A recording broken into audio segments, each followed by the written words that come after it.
Hey guys, it's been a while since I've made one of these videos. I'm doing my new additions to my military collection. It's been actually over 4 months since the last time I made one, which, for a while I got to where I wasn't buying very much and had some things going on in my personal life. But as you can see here, I've picked up some really good things. Excuse my voice if I sound different than normal. I'm actually getting over being sick.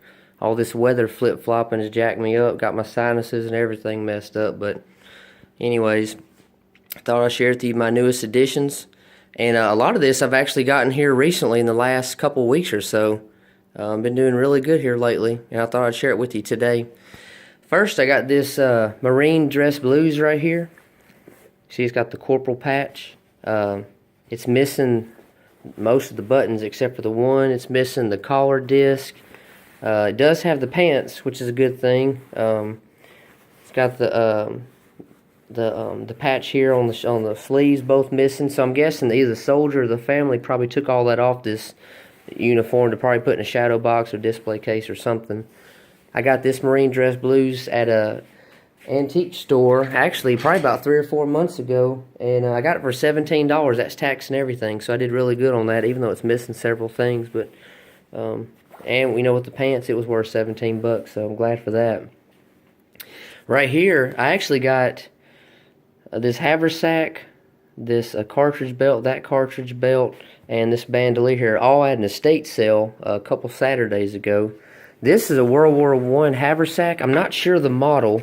Most of you guys who collect the World War I stuff, would know more than I would. I'm still kind of researching this some, but it's a nice Haversack. It is original. It's got looks like B and T, or B-U-T or B-Y-T or something there, but I didn't actually see a date. But this is really nice here. I got it for, as you see, I still got the tag from the sale. Got it for $20, which is a really good deal. Great shape. And then I got this right here I'm really excited about. This is a World War I cartridge belt, for the Springfield 03. And it's actually dated in here. Let me see if I can find it. Here we go.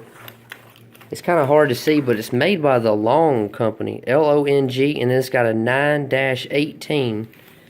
So, that would be September 1918, which would actually be right at the end of the war for everybody. But, see, Long-9-18. Then George Effort, which I actually found this guy. He wasn't in World War I, but he was in World War II. He's from North Carolina. He enlisted 1942 and served, and that was really cool. But I got this right here. Here's the tag. $15, same estate sale. It was awesome. Great deal. Very good deal. I'm excited about that. World War I. I want a Mills cartridge belt. Maybe I'll get one of those one day. I'm sure I will. But really excited about this. It's got the guy's laundry number there. And it's actually got this right here. I'm not sure what it means. It's got a red 11 and then a 50. I have no idea what that means. Maybe you guys would know what that is. I don't know. But for 15 bucks, I believe that was a steal on this thing. And just a little secret for you that I'm going to share with you is most of you guys saw my first impression video is the World War II. I'm actually putting together a World War I impression, and I actually needed that as well as some other things, and so I'm glad I got that off my want list or need list.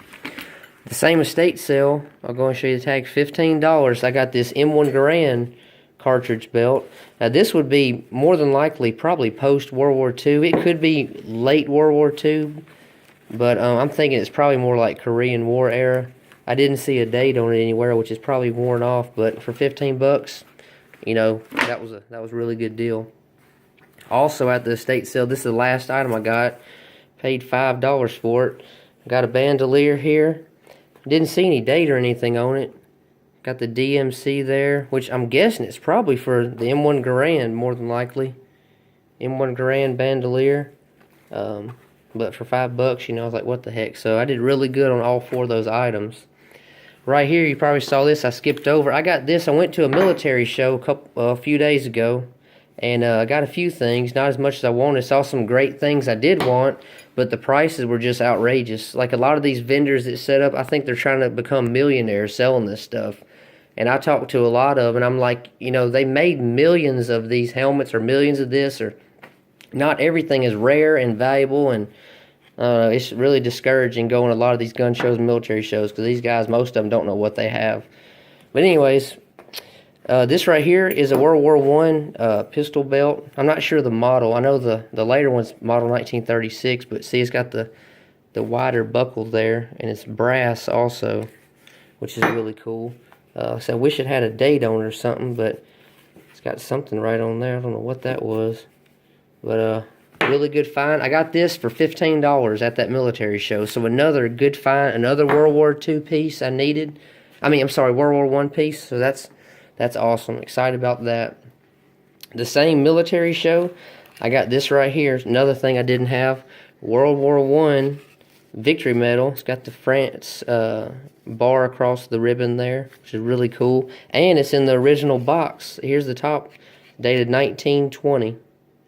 And I gave $16 for this medal. The guy wanted 20, but I offered 16, and he took it. But that was a good deal on that for sure. I've been after one of these for a long time. At the same military show, I got this right here, which I'm really excited about. This Canteen. It's a World War I Canteen, and actually kind of a pre-war cover. The Canteen sees dated 1918, World War I. And another thing that's cool about this Canteen is I actually saw it by accident, but it's got, I guess, the soldier's initials. It's got a HEB carved in there.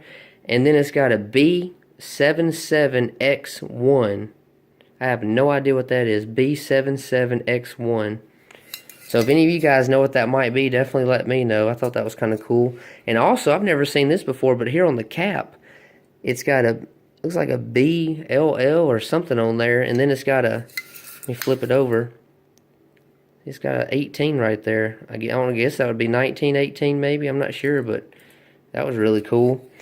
And then the cover here, I said pre-war because, see, it's actually dated 1941. I don't have any 1941 dated covers. I'm really excited about that. I'll probably actually put it with one of my World War II canteens. That's something I'm trying to do, is get, period correct items, which I know a lot of World War I stuff was used in World War II. World War II is used in Korea and Vietnam. I know that, but anyway, so 15 bucks did good on that. So obviously I did good at my estate sale, and I did good at the military show. My dad actually gave me this here a long time ago. I forgot about it. I actually stumbled on it when I was getting ready for my ammo box collection video, but it says, in case of need, notify Lutheran chaplain. It says Army and Navy Commission, and it says the Lutheran Church. Let me see. I'm not sure what that says, MO, but it says loyalty to Christ and country. So I thought that was really cool. It's got a cross with an eagle there. Really cool. Like I said, my dad just gave it to me. Don't know a whole lot about it. Maybe some of you guys can educate me on it, but that was really neat.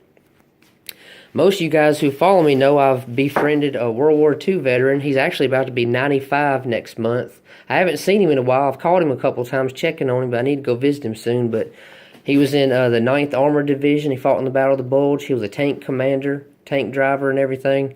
And he's got some great stories to show. I actually did a video, an unboxing video. I actually gave him a hat with, his unit and division and everything on the hat, and he really enjoyed it. So if you haven't seen that video, check it out. But he went to like a 72nd anniversary of, the Battle of the Bulge or whatever, and he was given this. It's shrapnel from the Battle of the Bulge. Now, me and him, we both looked at it, and we have no idea what this is, and it's actually starting to fall apart, but this is actual shrapnel from the Battle of the Bulge, and I'm guessing it's part of an artillery shell, more than likely. Never know for sure. Like I said, it's falling apart, but it was still nice of him to give me this, I'm sure it's even, something as simple as this probably brought back a lot of memories for him because he was there. But that was really cool. Nice of him. Moving on here, I've got this I'm really excited about. See if I can get this out of here. Bear with me for a second. Let's see. There we go. I got this off eBay. Most of you guys recognize it. This is a Rock Island Arsenal bayonet dated 1907. See, it's got the flaming bomb ordnance.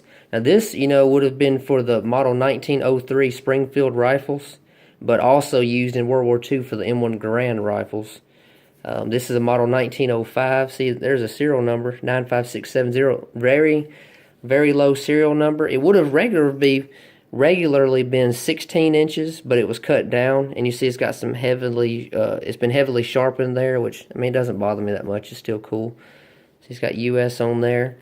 It would have originally had wooden grips on here. See, it's got these plastic ones that were used during the World War II made ones, 1942, 1943. And it's got it would have had a wooden scabbard. You know, this is a World War II era scabbard for, you know, the actual ones made during World War II period. But anyways, I got this bayonet. It was a buy it now, $50, and shipping was right at $8, so it was about $58 I got in this, which I believe is a steal on a World War I dated bayonet. That was a very good deal on that. I'm excited. Been wanting one for a long time. Moving on here, I got these 3 books. I got at the local Goodwill store. This one's really cool, World War II Home Front Collectibles. It's got all kind of advertisement and price guide. You know, it's a price guide and all kind of patches and medals and figurines and just everything. It's really cool looking at that for sure. I got it for $4, I believe it was. Yeah, see, there you go. $3.99. Then also, I got this. I've actually got the documentary of this called The War. If you don't have it, definitely get that. It's a great ad for sure. It's definitely worth the watch. And this is the book that goes along with it. And it's actually got a lot of the people on here that's actually in the movie or the documentary, and it's all kind of pictures of World War II and everything. Of course, I wouldn't read all this. I just like looking at the pictures and maybe reading a little bit of it. But I got it for $5 at the same Goodwill store, and also got this Iwo Jima book. Iwo Jima is my favorite battle in the Pacific theater, and then D-Day is my favorite battle in the European theater. And this has got all kind of Iwo Jima, you know, pictures. There's some battle pictures and different pictures, you know, and stories about particular soldiers or units or whatever. Got this for $5 also, so that was awesome, because these 2 books here are about $30 or $40 brand new. And lastly, I got this World War II helmet here. It's a front seam swivel bell, which it's got, you know, post-World War II chin strap set up here, Vietnam era actually. The heat stamp on it is right here. You can probably see it. It's 724B. So this would date somewhere around November or December 1943. And it's actually been painted more than once. And it's got a dent there. I'm wondering if it's a bullet graze, because I've got another helmet I got back in December that actually is a bullet graze, 100%. And I'm wondering if that's what that was. You never know with some of these dents. But this helmet, as you can see, it's got a little bit of red paint underneath and a little bit there across the back. And so this helmet, in the next day or two, I'm going to do another video, another paint removal video, because I want to, I'm just going to take this layer off and see what's underneath. You never know when you can find a decal or rank or name or something, but this red paint under here has got me curious, you know, and it looks like it goes almost all the way around. You never know, but I'm kind of curious to see what that is. If you haven't already seen some of my paint removal videos, definitely do that. You know, I don't do anything to hurt the value of an item. But, you know, there's so many of these shells and everything, and they've been painted so much, and a lot of times, or, you know, when I get done with them, they look a whole lot better. Like I said, it doesn't affect value or anything like that. But I got this off eBay. It was a buy it now, $30 with free shipping. So that was a good deal. You know, even though it's just the pot with no liner, $30, I'm happy about that. So definitely check out the video coming up the next couple days or so on the paint removal, because me and you hopefully both can be really excited about what I uncover. But anyways, guys, as always, thank you so much for watching. I hope you've enjoyed this video. I know it's been a long time coming since I made the last one, but hopefully it was worth the wait for you guys. Like I said, I'm really excited about all the World War I stuff I got. I've been wanting to start collecting more World War I, and I think I've done really good here in the past 2-3 weeks or so. But anyways, please continue to watch my videos and share and like, comment. I appreciate the support so much. My channel's growing, and it's because of you guys. I just thank you all so much for what you've done to support me in every way. And I try my best to do the same thing for you guys. But if you have any comments, want to tell me a little bit more about some of these items I was kind of unsure about, definitely do it. I love hearing from you. And as always, thank you so much for watching. More videos are on the way.